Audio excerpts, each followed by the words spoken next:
Hi, this is Lady Lex UK, and this is a Dreams gadget tutorial. Today we are looking at the Health Manager and Health Modifier. I'm going to do them both together. And I'm also going to show you in this tutorial how to do a health bar, how to do a dangerous area that will reduce the health of your player, and also a death animation. So let me show you that. So here is our player. He has a health bar above his head. Here is a dangerous area. And you'll see his health is rapidly going down because he's standing in somewhere dangerous. And when it gets down to 0, he dies and then is resurrected. So that's what we're going to be doing today. Let's start off then by having a look at the Health Manager gadget. Now you'll find that in every puppet. So if I was to put a, let's put a blank puppet down so we can see the difference between the two. There's a blank puppet, like so. And go into his puppet logic. There we have, right there, a Health Manager. And you can see it's linked to our controller sensor. It's linked to the die input. So when the Health Manager gets down to no health, it's going to kill our player, and that's what it does. And it's holding information on the maximum and current health of our player. So I think let's come out. We'll just delete that one. We'll just talk about this. Right. So here's our Health Manager. Let's go back into it and have another look. So you've got 3 sliders, a Boolean switch, and the power. And on this page, you've got 2 input sockets and 4 output sockets. So let's start on page 1. So at the top is the maximum health. This is the most health that your puppet will ever have in the game. It can't go any higher than that. You can change it in the game. So there is a wire, so you can input extra information during the game. So maybe he's picked up a special helmet or something that gives him 50 more health. You can change the maximum health during the game with a wire. And here is the current health. This is showing you a number, and that is the output. Here is this number, so 100, 95, 80, whatever it is. So you could use that to feed a health bar or a health counter. Probably a health counter is probably better, not a bar. A health counter, you could use that to give you a number. This is the cooldown time. I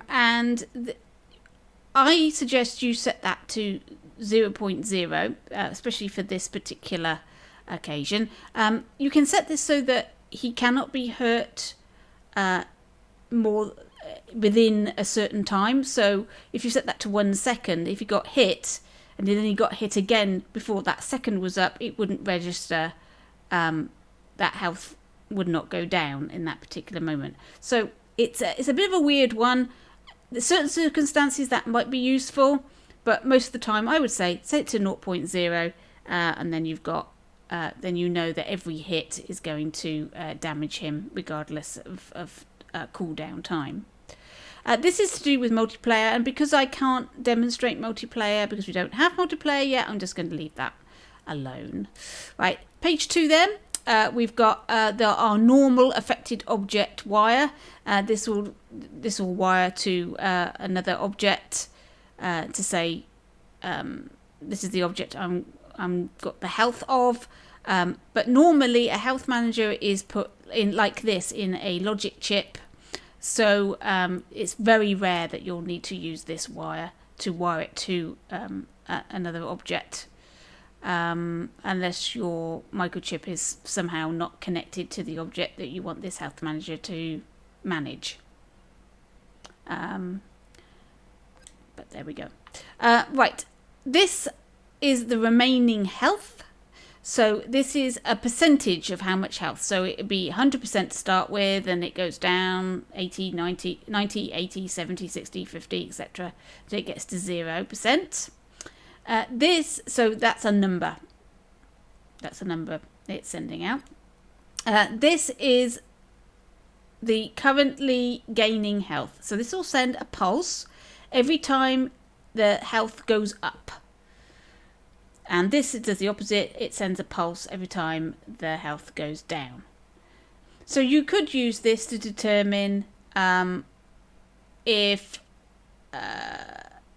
he's losing health, how many he's losing, and you could use that to maybe show that amount of health going down with a pulse, and then send an animation of the amount of health that he's lost. And it's a bit complicated, but basically this is just giving you a pulse every time he gains or loses health. This is determining whether or not it's at 0. If it's at 0, then it sends a signal. And this, in this occasion, it's sending that signal to the controller sensor. And this just resets the health back to 100 or whatever you had to start with, whatever the starting health was. So there we are. There's the health manager. And there's all the inputs and outputs for it. So it's a pretty simple gadget. Let's have a quick look at the health modifier. It's a little bit more complicated. This basically will modify any health manager that it detects, depending on what it's detecting. So if you attach this to something that's going to hit our player, then you have, as soon as it hits the player, you put it in per hit and impact. It will reduce the player or object, whatever it falls on. It will reduce that health manager number here by whatever number you have up here. That's the modification amount. If you have it on continuous and you have it on zone, as you can see, it has its own trigger zone. So you don't need an extra trigger zone for this. It has its own zone. So if the player walks into the zone and had it on continuous, it would reduce his health by this amount continuously until he stepped out of the zone. The second page, you can see here are the zone sizes that you can change, exactly the same as the trigger zone. And here we have detection mode, so you can detect only visible objects, only non-collidable objects, different labelled up objects. Then on this page, we've got our output socket, which is I am currently modifying, sends out a signal, and affected objects, where again you're wiring to a specific object. This is generally not done. It would be rare for that to happen, because generally you don't know what object is going to fall on or what object is going to walk into the zone. So it's probably a rarity that you would actually specifically want to connect this to an object with a health manager.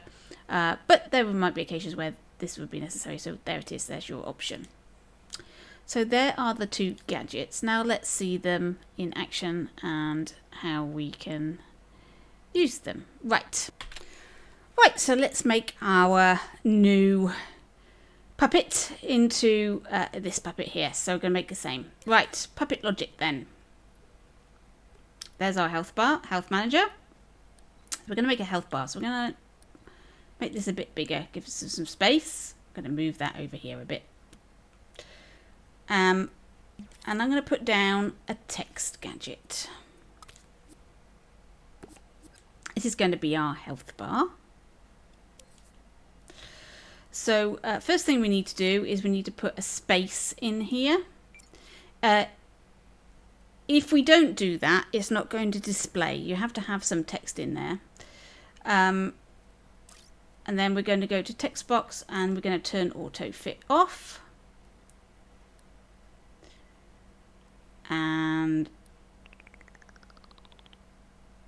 we're going to make the size of our health bar however size we want it. That's a bit, there we go, bit bigger, There we go. I think that's probably a good size. Right, that's our health bar. Right, we're going to set this to be horizontal aligned and in scene. Then we're going to need allow rotation, and we need to pick this up and rotate it around and stick it above his head. So there's his head.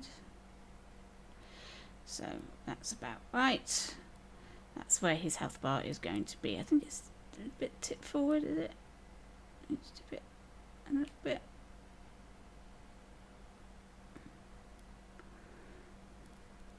You can play about with this, you can use the grid, you can do all sorts of things, but there we go. There we are. There we are. We had it above his head like that.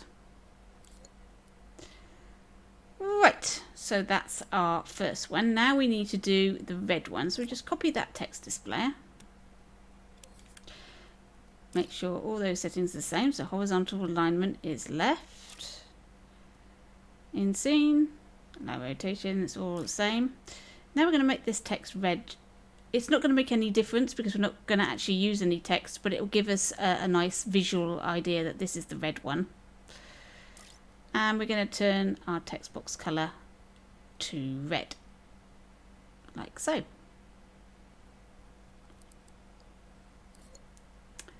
Right, we've done that. Now we need to put in a timeline. So put timeline in. And I'm going to elongate this to 10. Now, it's not necessary to do this, but I think for ease of seeing whereabouts you are, it's quite nice to see 10 segments because the percentages work out really nicely and it makes sense when you do it. So that's why I get to 10. It makes it easier and it makes it nice to see. Right, then we're going to need a keyframe. We're going to put it right on the far edge. Select that text displayer and we're just going to get that so that is at its maximum and press record. Just slide it in and out like so. Then we're going to put another keyframe at this end and we're going to get that down to the smallest it will go, which is like that far, and press record. And then we're going to get another keyframe, and this time we're just going to power off that red entirely. That's what that one will do. And we're just going to move this one slightly out like that. There we go. And we're going to blend those two keyframes together. So if I move the playhead, you'll see, if you look at the health bar, that is our health bar. Okay.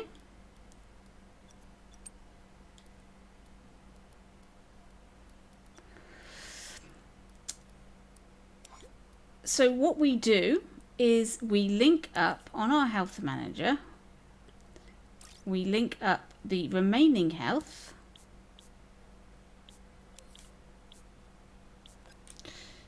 open up the timeline. Whoops. Okay, so remaining health percentage, we link it to the playhead. So now, as the current health goes down,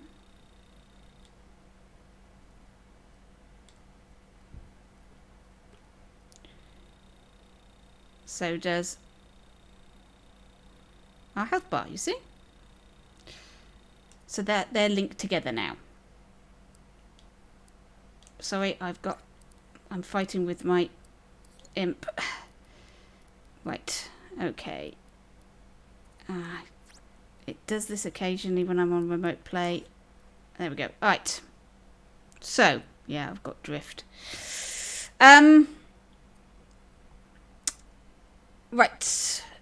So we've got our health bar working. That's working fine. And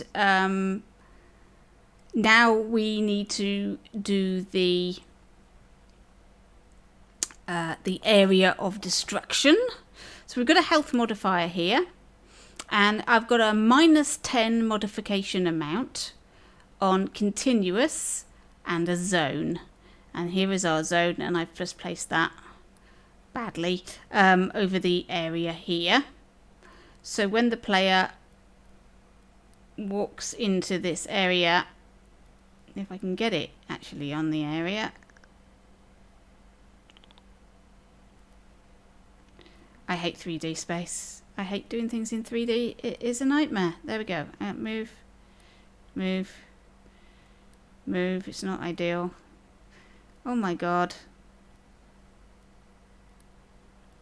How does anybody do this? Right, okay, that'll do.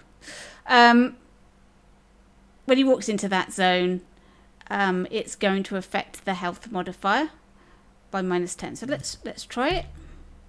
So we'll possess our puppet. And there we go. It's reducing his health all the way down.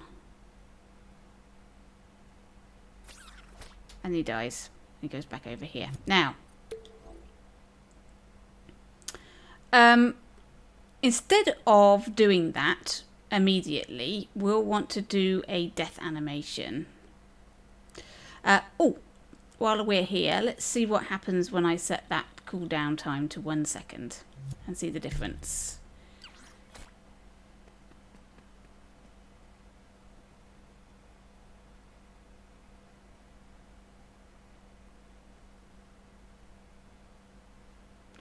That health is going down, but incredibly slowly. So you can see why setting that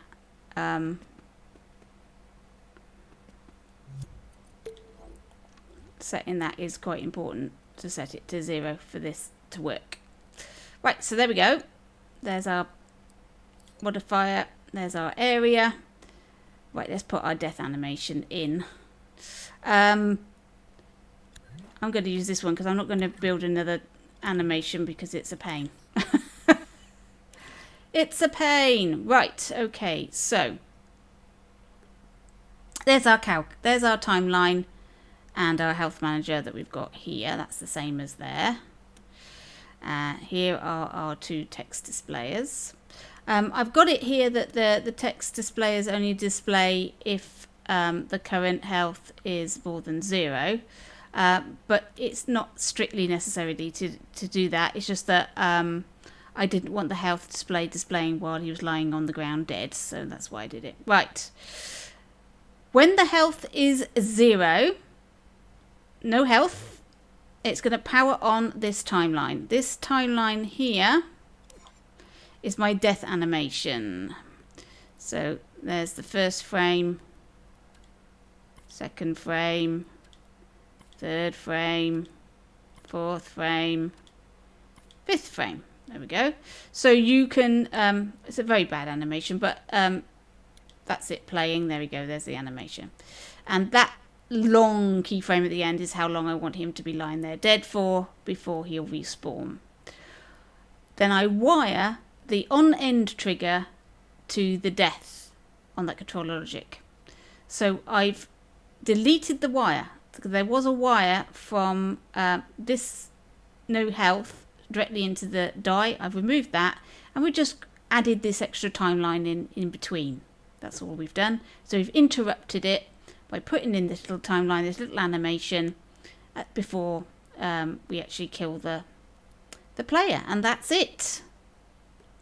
That's all you need to do to create your death animations. You put your lovely death animation in. Set it to once, and it will play once. And then it will respawn, and then you can die all over again. So there we are. I hope that was useful. Helps you understand the health manager a little bit better and what it does, and also how to very simply do a health bar. I've noticed lots of people do health bars where they shrink to the center. Obviously, you don't want that, so don't forget you need to set the to horizontal to stop it from doing that. Okay, thank you for watching. Hope that was useful, and I'll catch you in your dreams.